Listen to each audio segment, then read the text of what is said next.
नमस्कार, आप देख रहे हैं RSN एक्सप्रेस। फिलहाल मेरे पीछे का नज़ारा अगर मैं आपको दिखाऊं तो आप केवल एक साधु चारों तरफ से धुआं से घिरा हुआ है और बीच में एक तरीके से अपने शरीर के ऊपर लेप लगाई हुई है और इस तरीके से मतलब इतनी गर्मी में भी इतने ज़्यादा तापमान में चारों तरफ आग से घिरे हुए हैं और तपस्या करे।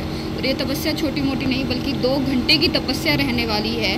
तो आइए इन गुरुजी से बात करते हैं कि इन्होंने ऐसा क्यों किया, मतलब ऐसा कौन सा क्रिया है, ऐसा कौन सा काम है जिसके लिए इनको ये करना पड़ रहा है, वो भी इतनी गर्मी में जब हम अपने घर से बाहर नहीं निकल सकते और इतनी तेज़ धूप में, मतलब दिन की इतनी तेज़ धूप में बैठ के ये क्रिया करे। तो आइए जान लेते हैं क्या कुछ कारण है वाला है और आप जो आपको लपटों में बैठने वाले इस बात में कितनी एक सच्चाई है। वो आप यहाँ आए हुए हैं ना, तो आप थोड़ा देख लेंगे तो अच्छा रहेगा। देख लेंगे तो पूरी प्रक्रिया की अगर हम बात करें तो प्रक्रिया के बाद में ऐसी आती है कि विश्व कल्याण के लिए जो है हम ये सब चीज़ें करनी पड़ती है, क्योंकि आश्रम के अंदर बहुत प्रकार के सामाजिक तत्व भी आते हैं और ऐसे भी आते हैं जिनको कुछ कष्ट होता है, तो उनके लिए हमें कुछ बाबा से लेने के लिए कुछ अपनी साधना करनी पड़ती है। आज आप क्या कुछ करेंगे, शुरुआत इसकी किस तरीके से? हम अभी बस पशदूनी में बैठेंगे। आप ये कितने समय से कर रहे हैं? मेरा ये फर्स्ट है। तो आपने मतलब आपने किसी से प्रेरणा ली है किस तरीके से? मेरे गुरु महाराज जी ने मेरे गुरु भाई को दिया हुआ था और महाराज जी के आदेश हुए, उसी के तहत फिर हमने शुरू कर दिया। तो क्या कुछ इससे परिणाम इसका रहता है? परिणाम तो वो हमें तो मालूम पड़ जाता है कि जो आने वाले भक्त हैं उनके जो काम हैं, जो कार्य हैं, जो हमें करने होते हैं, वो हम बाबा से अरदास करते हैं तो वो उसी के तहत में कार्य होते हैं। महाराज इसकी शुरुआत कैसे होती है? पहले आप सभी का आशीर्वाद लेते हैं, उसके बाद आप अंदर जाते हैं, उसके बाद क्या कुछ प्रक्रिया रहती है? वहाँ जाके समाधि लेते हैं। कितने एक समय की समाधि? जो 2 घंटे की समाधि होगी।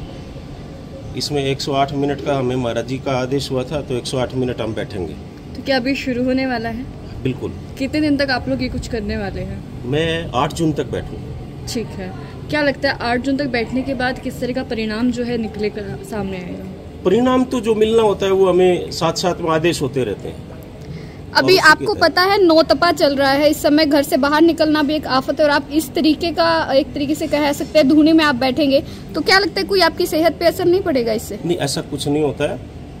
हम उनके प्रति जो है उन्हीं की श्रद्धा होती है और उसी से हमारी जो श्रुति लगी होती है, तो हमें महसूस नहीं होता कि आप कहाँ बैठे हैं। इस धुनी की अगर हम बात करें तो एग्जैक्ट इसका मतलब क्या होता है और धुनी की शुरुआत जो है सबसे पहले कब हुई थी? भोले शंकर का जब एक अपना खुद का सिस्टम था और उसी की तरीके से उन्होंने जागृति की थी और वही नौनाथ उनके पास में जागृति में जाते हैं और वहीं पर हम पूजा पाठ भी कराते हैं। और अगर खान पान के बारे में अगर बात कर लें तो इसमें क्या कुछ आपका खान पान रहता है? खान पान में हम नॉर्मल आप जो खाते हैं वही हम खाते हैं, लेकिन एक टाइम खाते हैं। एक टाइम खाना खाते हैं? क्या सुबह का रहता है या शाम का सोने से पहले का रहता है? क्या कुछ रहता है? शाम को थोड़ा भोजन लेते हैं या कुछ फ्रूट्स ले लिया। चलिए, बहुत बहुत शुक्रिया। ऐसे अभी जैसे ये जो आश्रम है श्री श्री 1008 पवानंद महाराज जी का आश्रम है, उनके दादा गुरुजी श्री श्री 1008 श्री ब्रह्मानंद महाराज जी, उन दोनों का आशीर्वाद लेने के बाद सभी अपने भगवान जो हैं उनका आशीर्वाद लिया, भगवान शिव का आशीर्वाद लिया, शिव परिवार का आशीर्वाद लिया और इधर राम दरबार है उनका भी आशीर्वाद लिया, भगवान कृष्ण और सबका, मतलब खाटू श्याम जी हैं और बजरंगबली जी हैं, उन सबका आशीर्वाद लेने के बाद में महाराज जी अपने तप पर बैठे हैं। जैसे ही वो तब पर बैठने गए तो उस वक्त लोगों को अंदर आने से मना कर दिया कहा गया कि इस बाउंड्री के बाहर ही आपको रुकना पड़ेगा, तो क्या लगता है उसकी क्या वजह है? ऐसे सात्विकता और पवित्रता बनी रहे, इस चीज़ का ख्याल रखा जाता है, क्योंकि ये एक साधु इतनी मेहनत से मतलब सबके कल्याण के लिए बैठते हैं और इतना इस किसी एक नादानी से, किसी एक की गलती से कोई भजन में विघ्न पड़े, कोई नुकसान हो और किसी को दिक्कत हो, तो इसलिए मना कर दिया जाता है कि इस तरह की कोई समस्या ना आए। उसके उपरांत ही उन पर एक लेप लगाया जाता है। उस लेप का क्या कुछ मतलब है, क्यों लगाया जाता है और किस चीज़ का वो बना हुआ होता है? वो दोनों की राख होती है जिसको महाराज जी के ऊपर लेप किया जाता है और ये हवन की राख होती है, इसको लेप पाया जाता है उनके ऊपर, ताकि महाराज जी को जो धुनों में बिठाया गया है, जैसे धुना कहा जा रहा है तो धुने की ही राख उस पर लिपेटी जाती है और एक दिन सबको ये मैसेज भी होता है कि एक दिन आप लोगों की भी राख होने वाली है।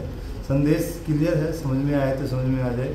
साधु संतों का हरदम संदेश यही रहता है कि एक मुट्ठी राख होने वाले हो, और ये मुट्ठी ये यहाँ आकर मतलब ये आप लोग चेत जाएं कि एक मुट्ठी राख भी को होना है, और यही जीवन का है। सारी ज़िंदगी आप ज़िंदगी के लिए दौड़ते रहते हो, लेकिन ज़िंदगी में अंतिम में आप पाते हो कि आप एक मुट्ठी भर राख थे।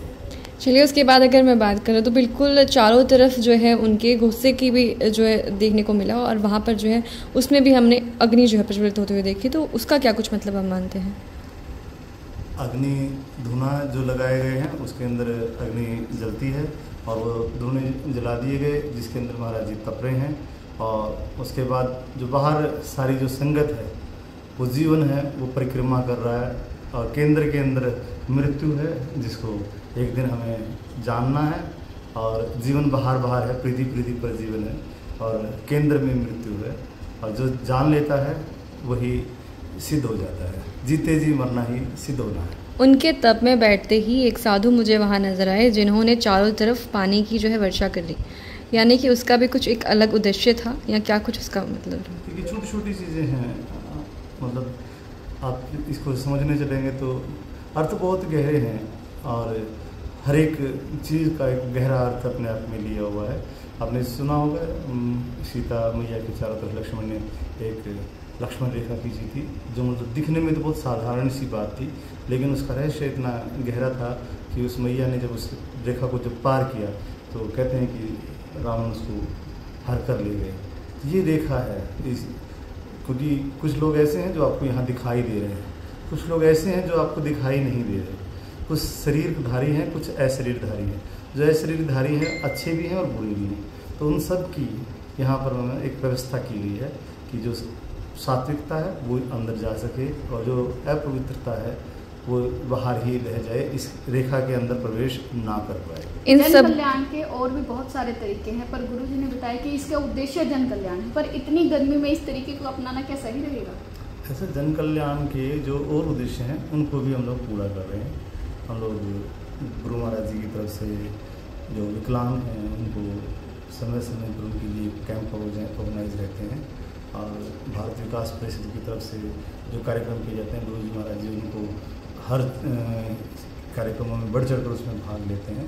और गरीब कन्याओं का विवाह करवाना और किसी भी तरीके की सामाजिक जो कार्य रहते हैं उसमें बढ़ चढ़कर भाग लेना, कहीं मंदिर का निर्माण हो रहा है उसमें बढ़ चढ़कर। महाराज जी को तो मतलब नॉर्मली है ना, ये कहते हैं कि साधु को बुलाया साधु को कुछ देना पड़ेगा, लेकिन महाराज जी के बारे में केवल है ना एक ही धारणा थी, बोला ये जो साधु आए हैं ना, बोला ये देने वाले साधु हैं। मतलब उन ये जहाँ भी जाते थे कुछ देकर आते थे, और इसलिए महाराज जी को आसपास के सभी क्षेत्र के अंदर श्री श्री गजाराठ महाराज जी को मतलब देने वाले साधु के नाम से मतलब खुशियाँ भी देते थे, जहाँ धन की जरूरत थी धन भी देते थे, और मान प्रतिष्ठा और सम्मान के भी मतलब उनको देने का रहता था। सबसे आखिरी में परिक्रमा जो है सबने की, आस पड़ोस से भी काफ़ी लोग काफ़ी महिलाएं देखने को मिली, उसका क्या कुछ उद्देश्य था? ऐसा है जिसकी भावना यहाँ जुड़ी हुई है, दूर दूर से लोग आते हैं। अभी तो आज चौथा दिन है, मतलब गर्मी जैसे आप लोगों को अभी आप लोगों ने भी सवाल किया था वहाँ भी बहुत गर्मी हो रही है महाराज जी, इसमें भी मतलब आप तपने का स्कूल की छुट्टियाँ हो गई हैं, सब बंद कर दिया गया है, उसके बाद में आप तपने तो लोग डरे हुए गर्मियों से बचने के लिए तब बैठ रहे हैं, लेकिन साधु सबके लिए बैठ रहे हैं तो उसको गर्मी नहीं लग रही और वो सबके कल्याण के लिए बैठ रहा है। और इसीलिए आज जो भीड़ दिखाई दे रही है ये तो गर्मी से डरने वालों की भीड़, थोड़ी सी लोग आए हुए हैं जो गर्मी से डरते नहीं हैं।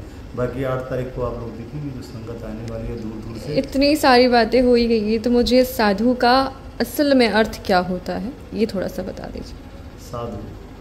साधु देखिए पहले समय में और आज के समय में साधु के अर्थ बदल गए हैं, ठीक है, लेकिन गहरे में जाओगे तो साधु वही जो अपने आप को जीते जी मार कर देख ले, मरता हुआ देख ले, ठीक है ना। और आज इतना मतलब मैं ये नहीं कहूँगा मीडिया का दोष है, मतलब आज इतना प्रसारित हुआ है, साधु की जो छवि बना दी गई है वो मतलब कहीं ना भोगविलासी साधु के रूप में बना दी गई है। लेकिन आजकल कई लोग ऐसे हैं जो भगवा रंग पहनकर और उस तरह के काम नहीं करते जो साधु के होते हैं, तो शायद ये वजह नहीं मानते आप कि आप एक पिक्चर लेकर घूमते हैं कि आपको ऐसा ऐसा साधु होगा तो मानेंगे, लेकिन कहीं भी ऐसा नहीं है कि साधु अपनी मौज में होता है। वो हो सकता है भग में भी हो, वो सफ़ेद रंग में भी हो, काले रंग में भी कपड़े डाल रखे हों उसने, और बिना कपड़ों के भी हो, दिगंबर हो, ये ऐसे भी साधु हैं। तो आपकी जो धारणा है उसके अनुसार साधु नहीं चलता, साधु अपनी मौज के अनुसार चलता है। और लोग इस पाखंड करने के लिए मजबूर इसीलिए करते हैं, जैसे जैसे वो धारणा बनाए हुए हैं कि हमें ऐसा ऐसा साधु दिखेगा तो हम उसके आगे नतमस्तक होंगे। तो वो फिर लोग है ना जो ऐसे पाखंडी लोग होते हैं, पूरा वैसा रूप बनाकर उनके सामने आते हैं और उनको ठग कर चले जाते हैं। साधु मौज का होता है, साधु ये फिक्र नहीं करता कि उसके शिष्य कैसा चाह रहे हैं वैसा वो पेश हो, नहीं, साधु अपने मौज में होता है, जैसा उसको गुरु का आदेश होता है वैसे वो रहता है।